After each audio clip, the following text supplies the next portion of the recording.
No,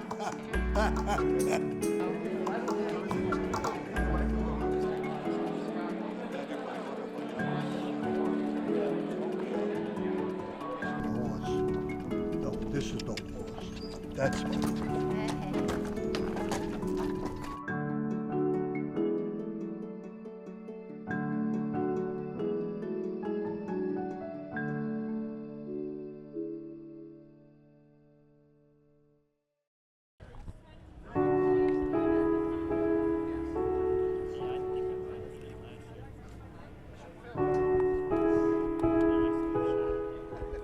Being married to Tony was very exciting, and meeting people and traveling and meeting all famous people, going to premieres, parties, all of that, and all of the Hollywood stuff. But you know, you can only go shopping so much, and you can only schmooze so much with people, and it got to be boring. I called myself the bimbo wife at that point because I was going to the salon and doing all of that, but I wasn't doing anything meaningful with my life. All right, here we go. We're walking by. You better ask me.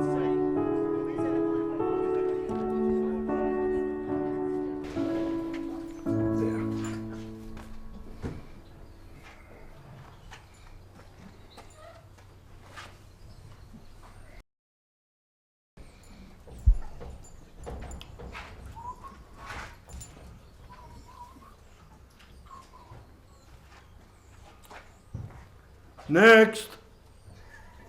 It's like a car wash, isn't it? Huh? Good job, sweetie. See, I got a smile out of Jilly. Isn't that good? Get a smile horse from is still Jilly. really dirty, is the but- best thing in the world. The horse is still really dirty. It's still but you dirty. did a good job. Well, what do you want me to do? Tony and I have been together 15 years now, What do you got? married. So we've been together a long time. 15 years is a long time. The longest he's ever been with anybody. Certainly the longest I've ever been with anybody. I was a little bit concerned, probably a whole lot concerned, when I first realized Jill was going out with Tony Curtis, just because of the huge age difference. But Tony is such a gentleman, and he was so kind to my family, to my mom, and to all of us, that it's hard not to fall in love with Tony.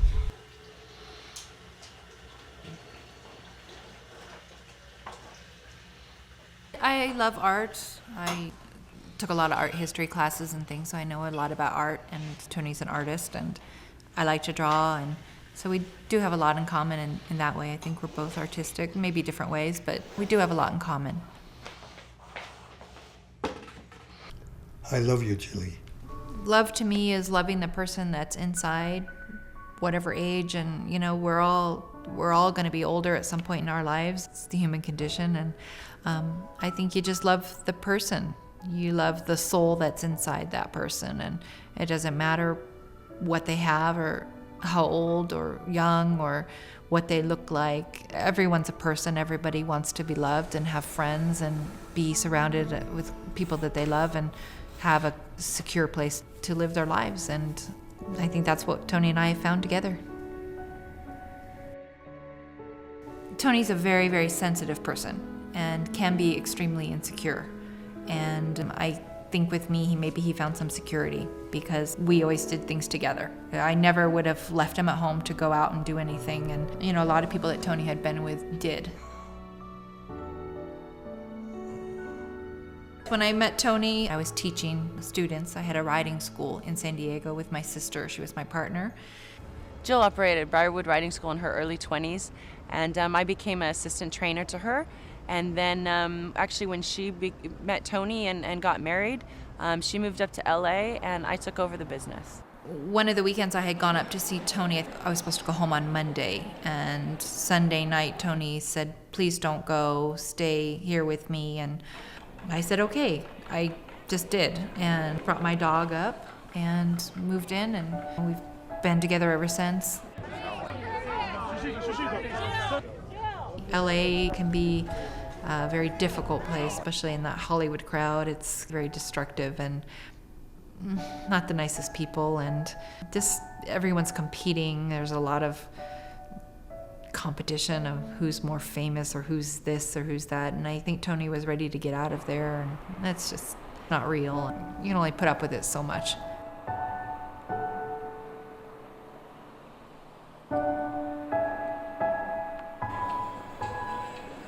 Tony and I used to love to come out to Vegas. We'd drive out or fly out from LA and just come to see the entertainment, go to the boxing matches and things like that. We actually got married in Las Vegas in 1998, and we just loved to come here so much. And one day we just said, why don't we buy a second home here, or something that we can just come and stay and enjoy being here. And after about a week, we looked at each other and said, why would we buy a second home? Why don't we just move here? So we did.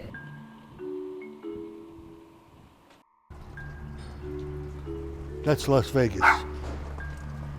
All that down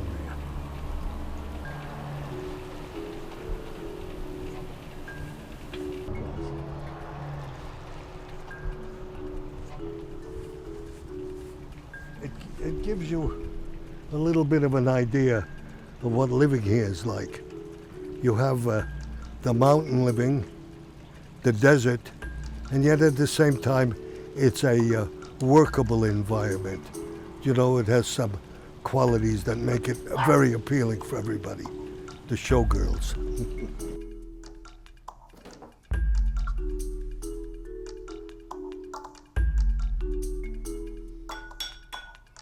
My life changed drastically. Ever since I was 16, I worked and taught riding and, earned my own money and worked outside all day and had rarely ever worn dresses.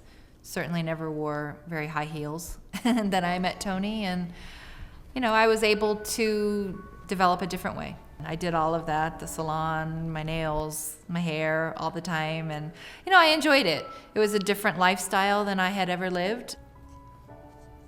Jilly is unique. To be married to her is to have a girlfriend, have a little bit of mother, a little bit of everything you want. My life was never so pleasant before her. I was always so moody and sad, and she's changed all of that. I'm happy, and I try to make everybody know how happy I am. I love the way she laughs. She's very shy and sweet. I was, my 20s when I met Tony, and I was growing up, and it was time to actually do something with my life. So one day I was watching the Oprah Winfrey show, and she had a show on there called Use Your Life. And she said to get up off the couch right now, go to your computer and look up something that you're interested in. Something that you're passionate about, and maybe look for some sort of like a charity involved with that, and donate some money at the very least, or volunteer to go help out, something like that. And so I went to the computer and I started reading about horse slaughter, and I was horrified. I had always heard of the killer buyers, things like that growing up, but you didn't really want to know about it. You didn't really want to know what that meant. And I kind of forced myself to look at horse slaughter and see exactly what it was and what was going on. And I was crying. I cried at my computer. I couldn't believe it. I didn't want to read it, and I made myself read it. That afternoon, I kind of had an epiphany, and I said, that's it. I'm going to start my own horse rescue, and just start out small with one horse. Even if I save one horse, 2 horses, it's saving an actual life. And I told Tony that night, I said, I figured out what I'm going to do, and I'm going to start a horse rescue. And Tony said, okay. He didn't really know what he was getting into. At that time, I was getting a divorce after 40 years of marriage, and it was crushing me. I felt like I was nobody because my only identity was in that marriage. And Jill just happened to see this, called me up, said, Mom, I know exactly what we're doing. We are starting a horse rescue.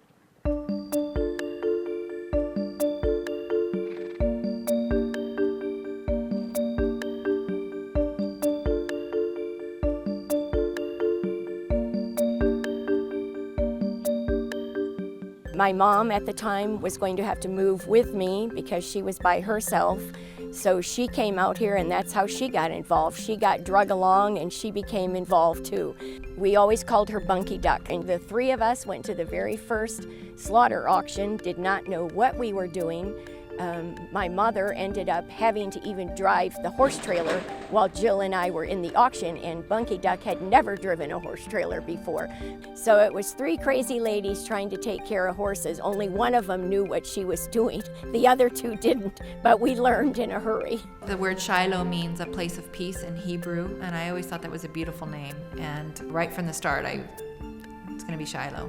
And you know, it's Shiloh Horse Rescue and Sanctuary, but it's known just as Shiloh, and it's kind of grown on its own. It kind of filled a need. We started with one horse, and next thing you know, we have 200.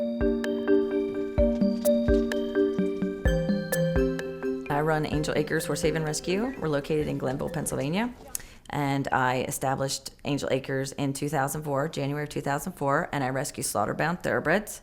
We're located on the East Coast, and we work with Shiloh Horse Rescue in Nevada, helping them to save horses. And they come out to the East Coast to attend our auctions, and this is my first time out here attending their auction out here.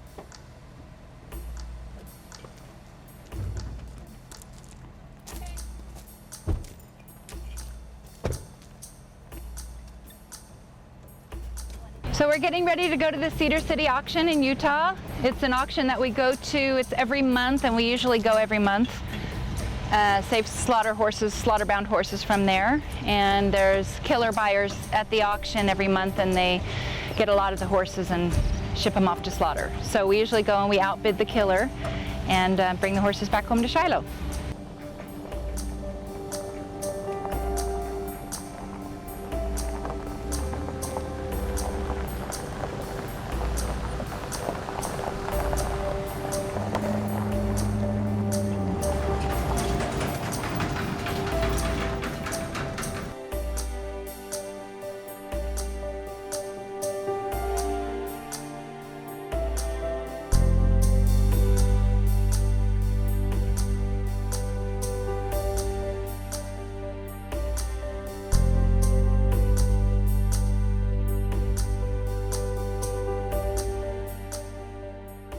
It's an awful, awful thing that horses are being transported in double-decker cattle trucks.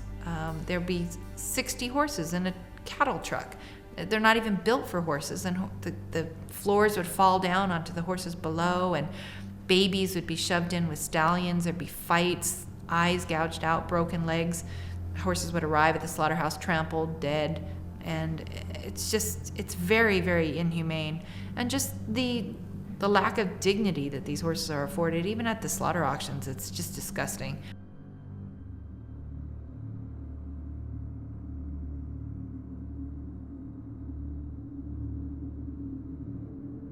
There were so many horses that day. Oh, it must have been like 50 were in the killer pen. And this one horse, he was about 18 or 19, and he was a bay with a white stripe. But somebody had just ran this horse into the ground. His ankles were shot, and his knees up front were pretty bad. And I wanted to save him, and I didn't have room, and had already bought 2 other horses. And when I went back to go see what was up, gosh, it really does still make me upset.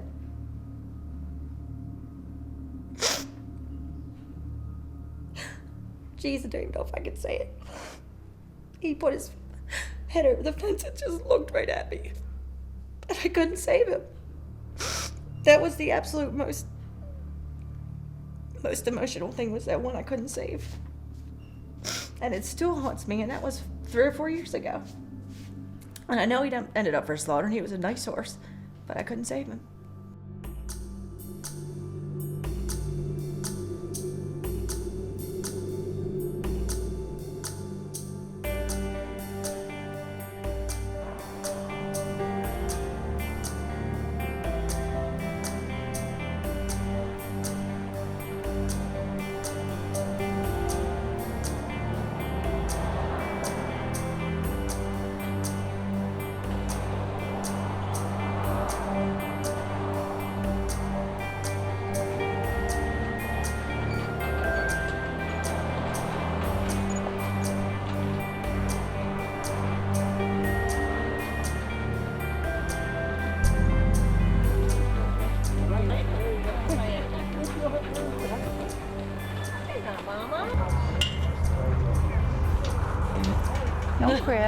No cribbing. Look at Jill. He's a big guy. Yeah. Is it a This mole? guy's cute. I'm gonna go look in the middle. See if there's any hidden away. This one, I like him. Yeah, I like this one. Yeah, she's nice.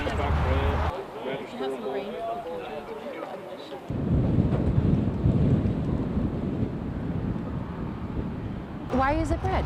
It's young. Why is it here? It's like a death sentence. Yeah. It's an absolute death sentence. So scared. Like you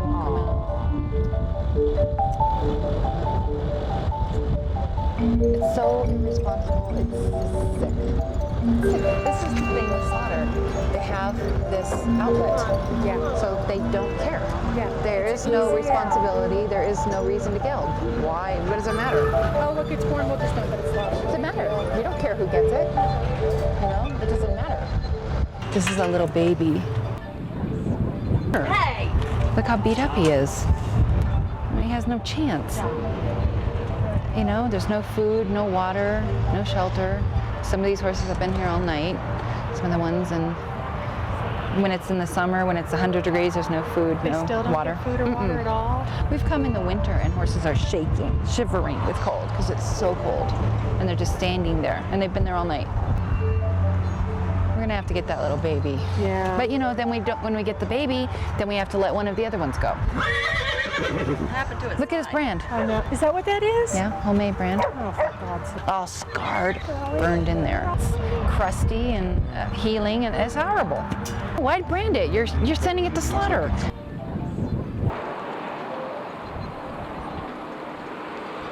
31, 31, 31, 2, now 3, 33, 4, 34, 4, now 5, 35, 5, 6, 6, 35, now 6, 7, 37, now 8, 38. Let him have it. He's got to pay a fortune. Yeah, he does. 16, so $59. You go. We'll put it on the bottom. 5 a pound, 5. $5 on a box, about 605. Now 6. About 6 here, 7. That's 8.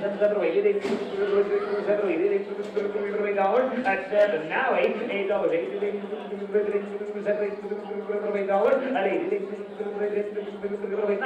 $9. Not 10. That's 10, 11, 12, 12, 13, 13, 14, 15, 15, 15, 5. There you go. You got Roy? Yeah. Oh, you did? Okay, that's 6. 4-year-old sell by the pound 10. $10, not 10, 10, 8, 9, 8, 9, 10, 15, 16, 17, and there's 17, now 18, 18, 19, 19, 18, 19, 19,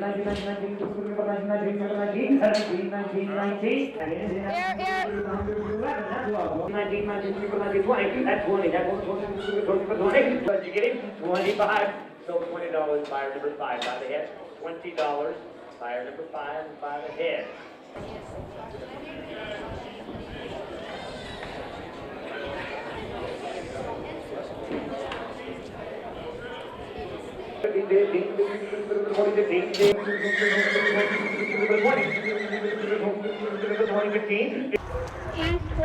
I'll see you.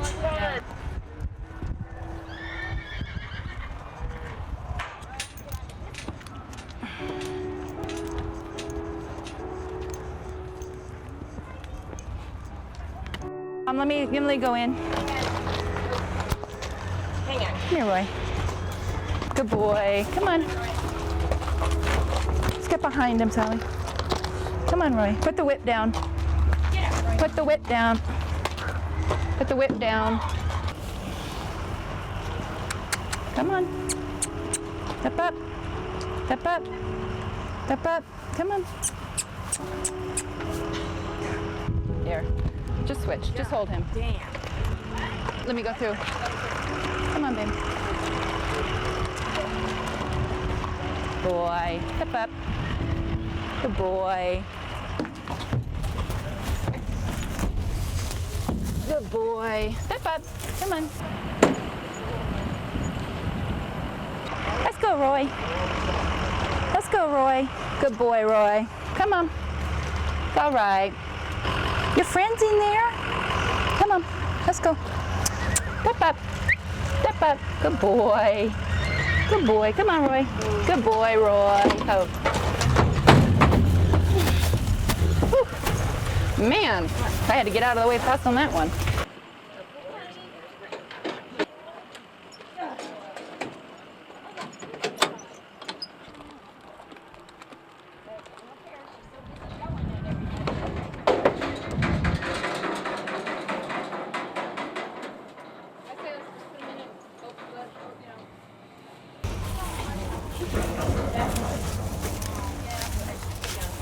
We were hoping that Shiloh Horse Rescue would be here to take this animal, and I know he'll go to a good home. He's a good horse.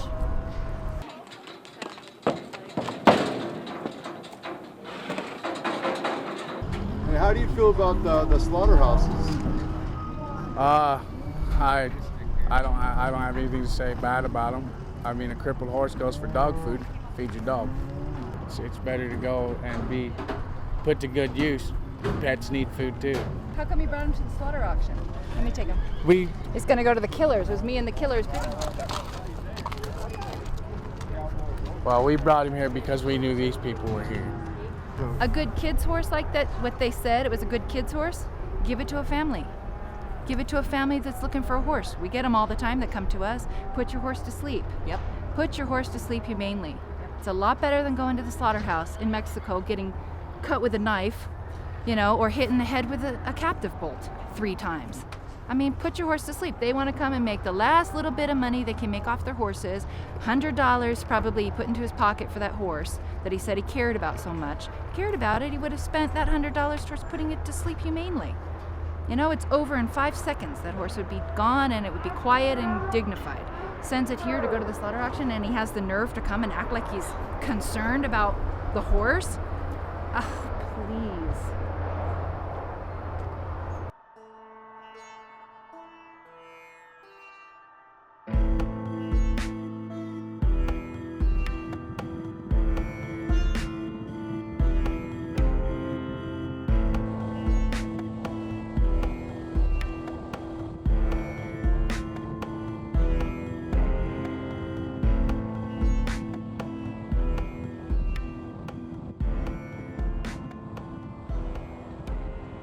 It's all about money. And it's created a business. Slaughter's created a business. Horses are bred directly to go to slaughter. The type of breeding and everything that's going on, it's really out of control. And, you know, if someone's gonna make $200 on a life, and they do it. And it's just awful.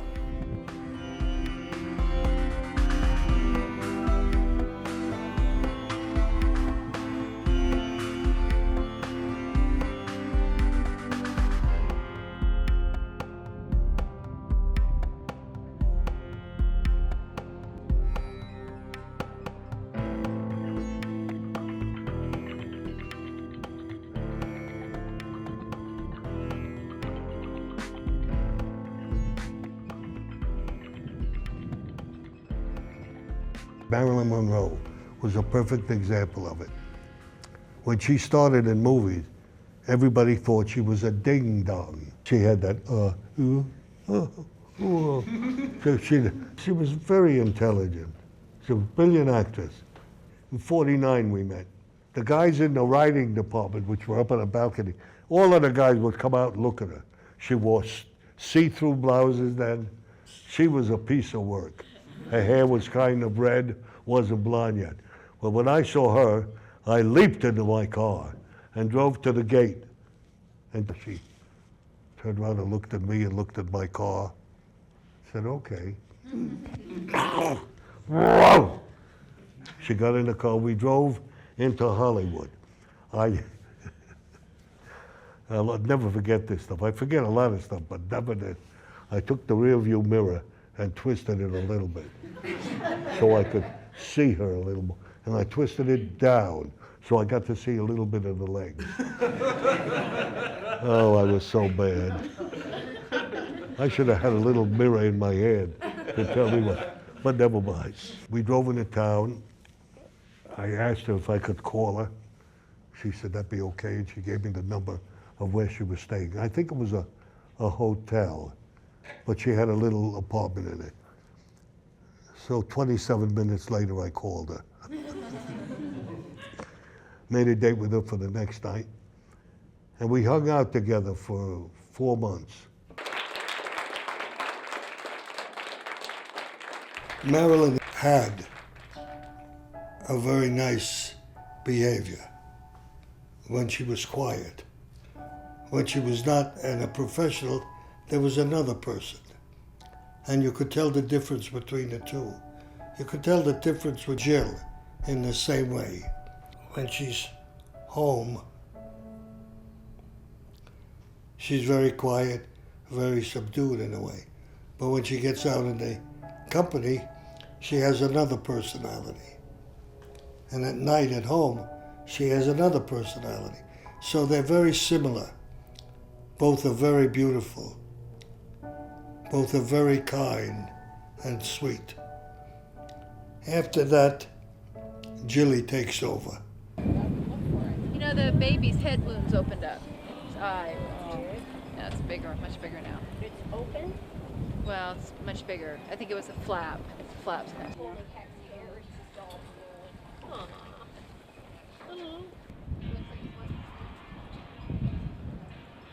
I didn't have a lot of confidence when I was little, I think.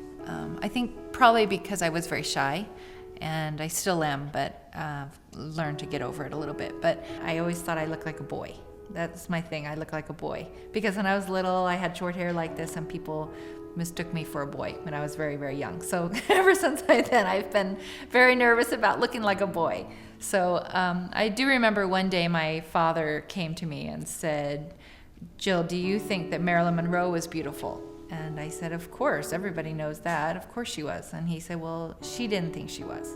And she had a very hard life because of that. And she, you know, even though everyone said how wonderful and beautiful she was, she didn't really believe that." So I started reading books about her and things, and I became a big fan of hers. One of my favorite Marilyn movies is The Misfits. And in that, she was trying to save the Mustangs. And she didn't want them to be lassoed and taken in for dog food. Why are you killing him? Just stand aside, honey. Okay, you won. All right, you won. You Let won. go of that rope. Get out of here. Guido, darling. Follow him. Choke him down, Guido. Get off me, Rosa. Stop. Get off.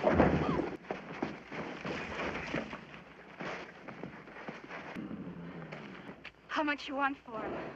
I'll pay you. I'll give you $200. Is that enough? My life has kind of paralleled, you know, Marilyn's, you know, in a way, a strange way, being with Tony and things. And just being a Marilyn fan, I never thought I'd be strange. It's just a very strange thing. And, you know, it keeps my life interesting. I knew half a dozen girls that kissed really beautifully. So Marilyn was in that group. She wasn't out of it, she was in it.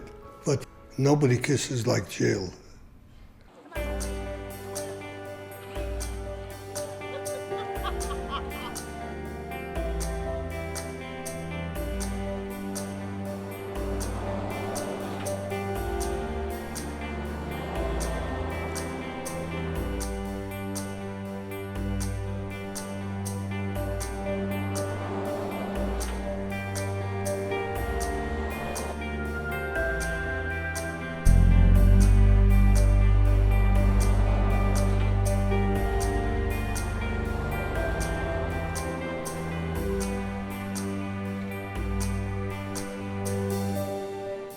I think that Shiloh is one of the best one rescues I've seen. Their place looks great, it's safe, they've got water and hay and green, they've got good quality feed. The horses all have shelter, and that's really cool the way they have their little vacation village, and that's really cool. I like that because they've got their isolation unit, they've got the ones that need medical care all together. It's really well set up. I really think that they're doing an awesome job. I think that Jill and her mom work tirelessly to make sure that the place is run right. You know, she doesn't have to do what she's doing in saving these horses, and Sally doesn't have to do what she's doing to save these horses, but they do, and it's making a huge difference. I think they've saved almost 400 horses through Shiloh, from the feedlot, from the auctions, from other rescues around the country. Their fences are held together with, some of their stuff is held together with baling twine and duct tape, just like us. And I'm not married to anybody famous, but mine's held together the same way. But it's especially difficult for Jill because she's married to Tony, and the assumption is, oh, they must have tons of money, they don't need our donations and support. And that's not the case at all. No single person is gonna single-handedly rescue all the horses and be able to support them all. There are 100,000 horses that went to slaughter last year. Who's gonna pay for 100,000 horses? It doesn't matter who you are.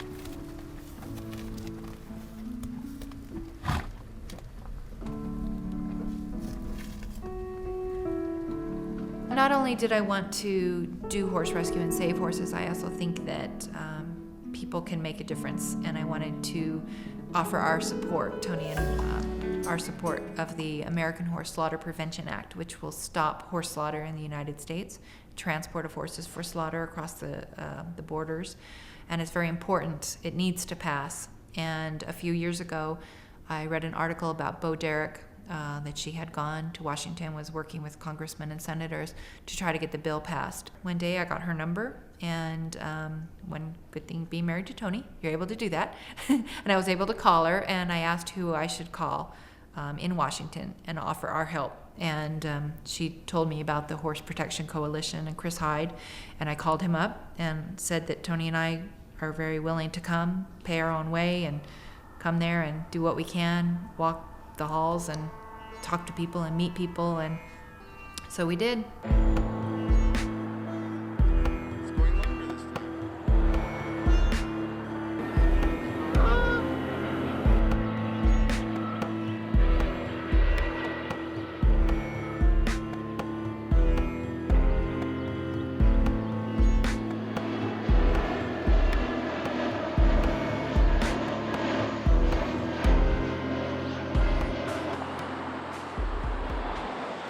I was standing upstairs when somebody paged, Chris, you have a telephone call. It's from Jill Curtis.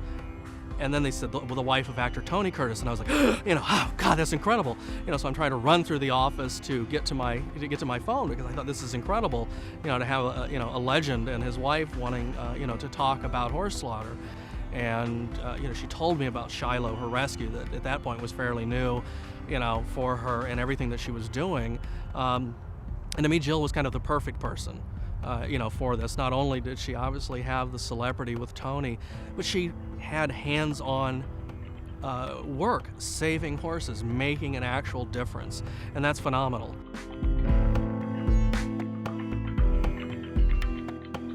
Humane issues obviously ring true with everybody in the country. Nobody wants to see animals abused, but our support only goes so far with kind of getting national press attention or getting members of Congress attention.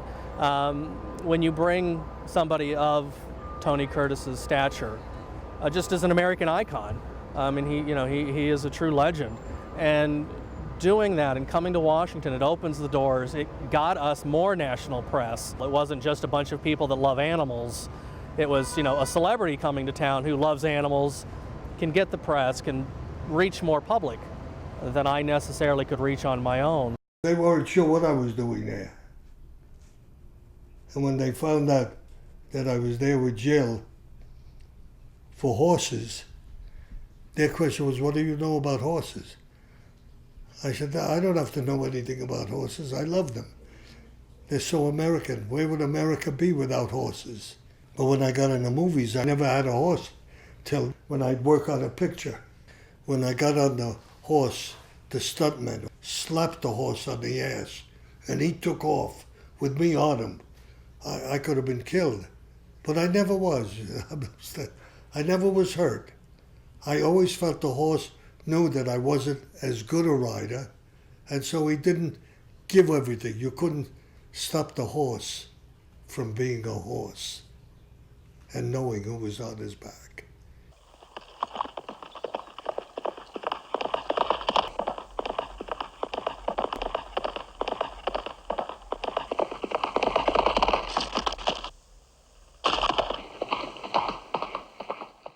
we did meeting after meeting, pretty much probably less than every hour, we did a meeting with a member of Congress, an actual face-to-face with a member, which for our effort is invaluable because I rarely get a meeting with a member of Congress. Even though it was a couple of years ago, when they last came and did that walking, that passion is still here because Jill still calls me. Tony still will do what he can to help, kind of raise awareness for this issue. And they made a tremendous impact here in Washington and for our effort to end horse slaughter. In this particular case, we had already endorsed the bill and put it in the process, and then Bo Derek came first to support it, and then Tony Curtis, and having their support meant a great boost for our efforts to get this bill into the takeoff stage. No question they added something to it.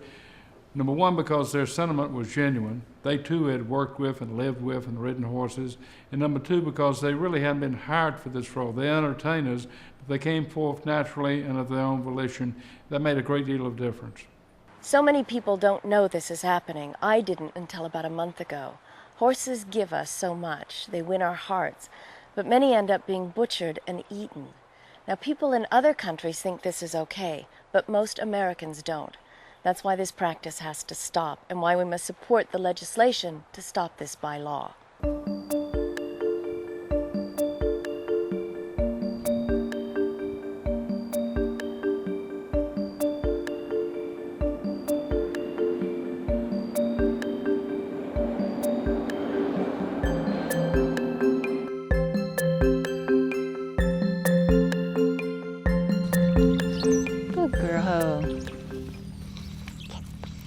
Good girl. Oh.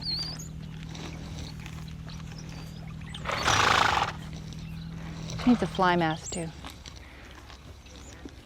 Good girl. It's okay. Good girl, lots of dots. I think I can get these boots on. You can't lift her feet up. She can't hold her legs up. Is it? No, it's this one. Oh, it's this one? It's the opposite of the knee. That's the problem. She can't lift it. Let me get here if I can maybe lean on her. Okay. Come on. Oh, you all right? Pick up your foot. Come on. Come on, babe. Yeah. It's on. It's on. I'll go mix up the stuff. Good girl. 35 for 25. Okay. She heavy? Yes, I basically picked her foot up. Good girl. Now, we're not doing the other one, right? No. Watch me. I'm giving it to Julie right now. Well, let's get the shoe on. Yeah.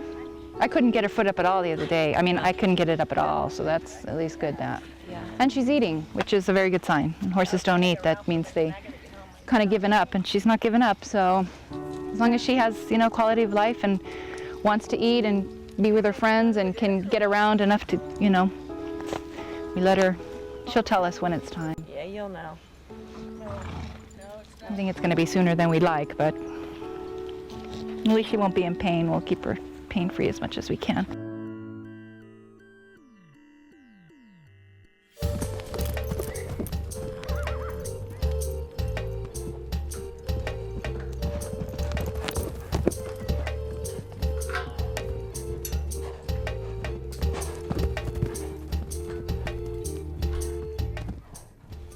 When a horse comes into the rescue, they all need to be, we call it rehabbed. There's different kinds of rehab. Some horses just need to have food, and good food, where they can gain their weight. Medical care, wound care. They need to be wormed and vaccinated, and we do all of that. And there's, different kinds of rehab. A lot of horses that have been abused or neglected, you need to regain their trust in people and contact. A lot of horses are afraid of that. So round penning is one way that we help to do that. But a lot of round pen work is with body language, getting the horse to come to you and accept you and move when you put your body in certain positions and things like that. Kind of like how horses respond to each other. Round penning is a very good tool. It's kind of like a training tool. You can't force a horse. They're, over 1,000 pounds. You can't force a horse to be, you will accept me. They have to want to accept you, but they are herd animals, and they do have a hierarchy, and you should be the top of the hierarchy, because it is a 1,000-pound horse. even if he doesn't mean to, they can hurt you very, very badly. Spooking, things like that, moving into your space. So you have to set boundaries. I don't allow horses to come into my space. You know, there has to be a certain space, and they have to respect you. You know, they have to have respect for you because, like I said, they are so big. There's a horse over there that doesn't listen to people because they're chasing him around, and they've been chasing him around for a few minutes. He's a rescue. He's got some issues, you know, but they're just going to keep him working, keep him going around and around until he finally kind of gives up. That's kind of what you do with horses. He wants to move away from you, so you keep him moving away until he decides that wasn't such a good idea. I really should have given in and let them catch me. Horses don't necessarily like to work, so you kind of make them work a little bit harder. Or that'll happen. Interesting, guys. He's a jumper. Like my training technique? Yeah. Jill and Tony together are a beautiful couple. People should aspire to be like them in relationships. They truly love each other, truly enjoy each other's company, and are exact opposite match. They're each other's balance. They work very well together, and I think it's amazing to see how supportive Tony is. I mean, you think this is a guy that, you know, he's got a career, he's a legend, and he just throws everything into supporting Jill and her efforts out here. And we were just in the car coming up here, and he's as amazed as I am every time we come up to the property. He loves it out here. So it's wonderful. It's wonderful to think that two people that could do anything are doing something like this.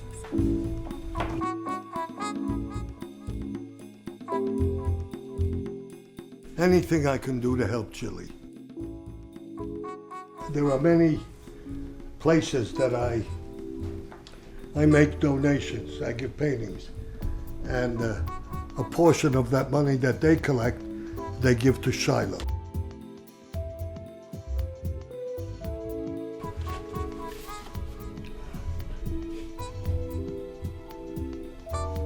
No.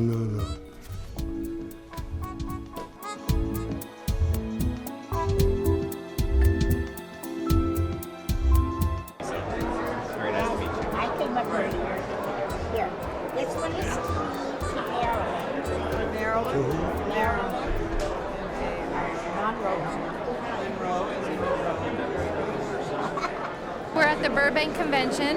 Tony's signing autographs. That whole line out there is waiting for Tony's autograph, which is very exciting for Tony. He's very happy about it.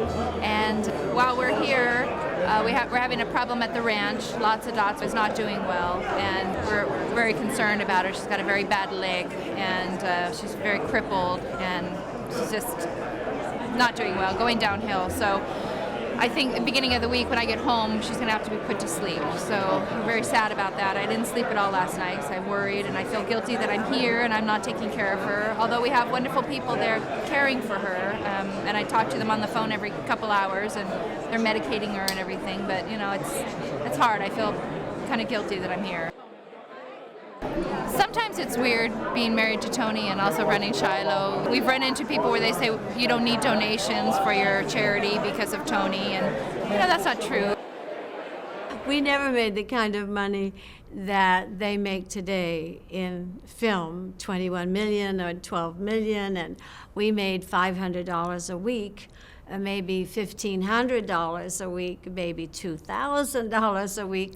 Clark Gable, who was a very huge star, made $5,000 a week. Greta Garbo, who was a huge star, made $5,000. That's all.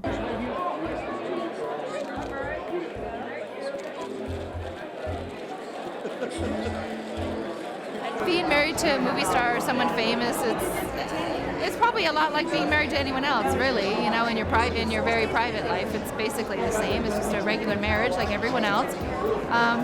But there are weird things, you know, famous people call on the telephone, or we're going to go to the White House today, or that kind of thing, which I guess most people don't get. But I kind of would rather be at the ranch. I hate to say it, so I don't want Tony to hear that. But I like the dichotomy in my life. It's very interesting. It keeps my life interesting. Oh my darling, I'm happy to see you. And Alex is here. Good. Good to see you. How are you? Good. How was your drive up here? It wasn't bad at all. Yeah, you're a popular guy here, buddy. Oh, yeah. How's your hair?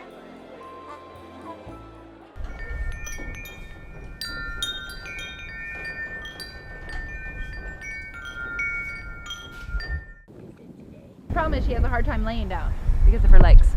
She probably will more like get to a certain point and fall down. You can see these sores here. These are from laying down. Pressure sores, like bed sores.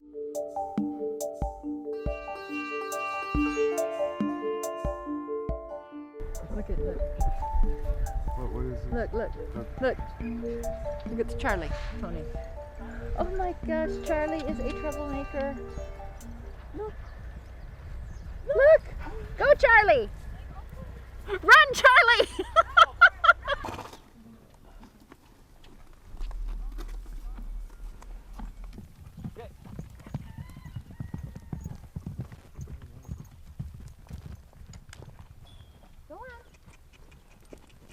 It was really great to go through the adoption process here at Shiloh with Jill.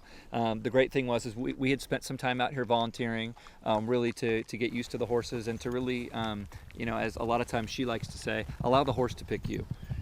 So we actually came out, and with Jill, she wants people to want the horses, but she also wants them to go to the appropriate home. So she wants somebody that has some experience, that is willing to put the time into rehabilitating a horse, because it does take a lot of time, and they are needy. I mean, a lot of them are wound up. They may have not been handled for a few weeks to a few months. So those weekend people who come hoping that Tony's going to be out here working is always really funny. We've had people come out, of course, throughout the day you do get rather dirty here, but we've had people come out with umbrellas. Of course, it's 120 out here. We're sweating, we're in shorts, t-shirts, and you have people coming in, almost their Sunday's finest. Umbrellas, protecting themselves from the sun. It's always really comical to see those people trying to get a glimpse of Tony and then putting him to work. One of the first things that Jill always has people do is the water buckets. All those water buckets there need to be filled, and make sure you fill them up to the top. Okay, and if it looks like water you won't drink, they won't drink it. You got to dump it out and dump it out of the stall. Okay? And make sure you turn all the hoses all the way off. All right? All right. Go for it. Have fun. Thanks. It's probably one of the worst things to do here, but it's one of the first things that she's always putting people to work to do. So, they're holding their umbrellas and doing water buckets, so it's always funny. And they go home, without seeing Tony, but they've seen Tony in a way because his presence is all around here.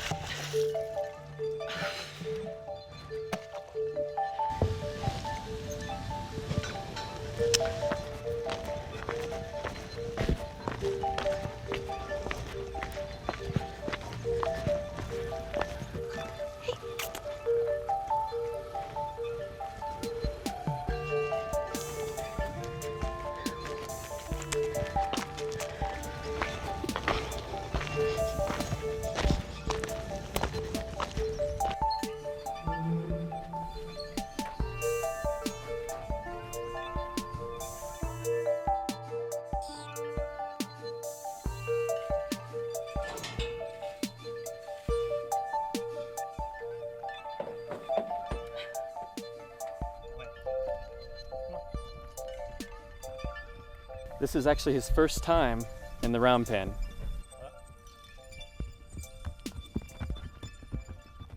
Working with a wild Mustang is a lot different than working with a domestic horse. They're essentially nearly two different animals, nearly. With a wild Mustang, it's all about patience and just kind of starting from scratch. The relationship is completely key for building that trust. Lots of patience because, for one, they're prey animals, and so their initial reaction to everything is it's going to eat them. They're very scared of everything, so you just have to have a gentle, calming approach. It takes time. Being that I do board Gus here, I do pay a monthly board, and I think it's nice to know, because I am so opposed to slaughter, that the money does go into rescuing more horses from, killer buyers at the auctions.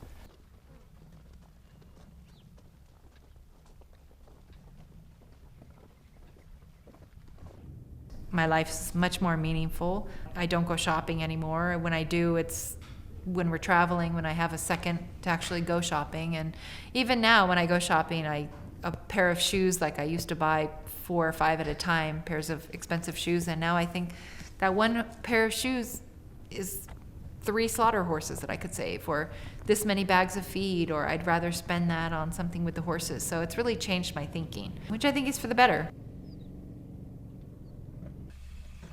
Everybody needs a horse, and don't you forget it.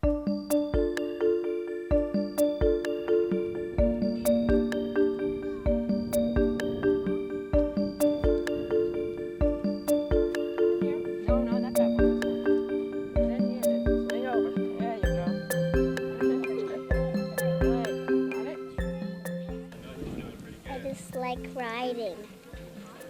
Do you like the horses? People can always come out to Shiloh if I'm there or not. The gates are open, the horses need attention, carrots, love, and we encourage people to come out before you donate. Come out and see our place, see what money is spent on. We are very, very lucky in that we do have Tony to help us out. He obviously bought the land for us. And many of the buildings and things on the land, and we are very lucky, but we are very, very careful with our money. Just because we have Tony behind us doesn't mean we buy things frivolously at all. All the money is spent on saving horses. I'd rather tie a corral together with duct tape and baling twine than to spend the money on buying new corrals. We do not buy new corrals because $7 can save a horse from slaughter. We've saved horses at slaughter for $7, $8, $10. You know, the money you can find in your purse right at this moment can save the life of a horse.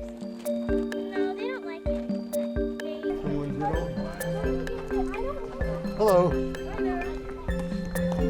that your boy? No, I don't have kids, just horses and cats and a husband. No kids.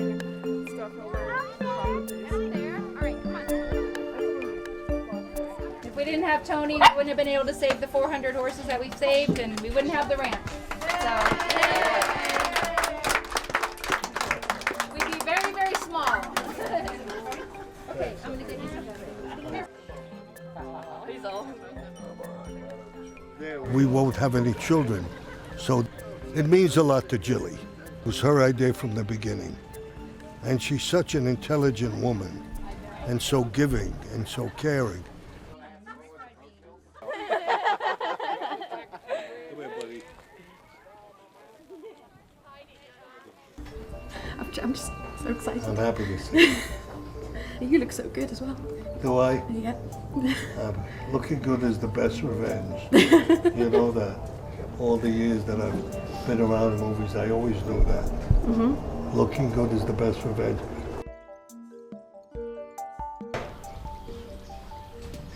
Perfect. I spent 20 years riding a horse in the movies. There's a lot about horses that I love. Horses are such good friends to humans.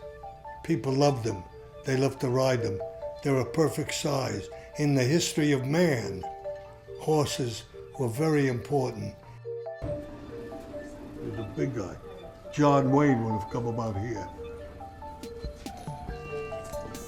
Errol Flynn came here. I came here, Errol Flynn was here. John Wayne was about the same size. Who else was around? Jack Lemmon was here. Cary Grant was here. What beautiful eyes you have. I feel very fulfilled now. When I walk through my pastures at Shiloh and the horses come up and they want to be pet, I realize, you know, we saved that horse's life. It would not be here. It would have been killed horribly if we hadn't been there to get it. It's just a peaceful place to come and sit down and enjoy being outside, and Tony loves coming out there, and you kind of can come out and forget the other things that are going on in your life and just enjoy being in a nice place. Have the part that costs money. So I just made a wonderful life with Tony, and you know, we still have a wonderful life.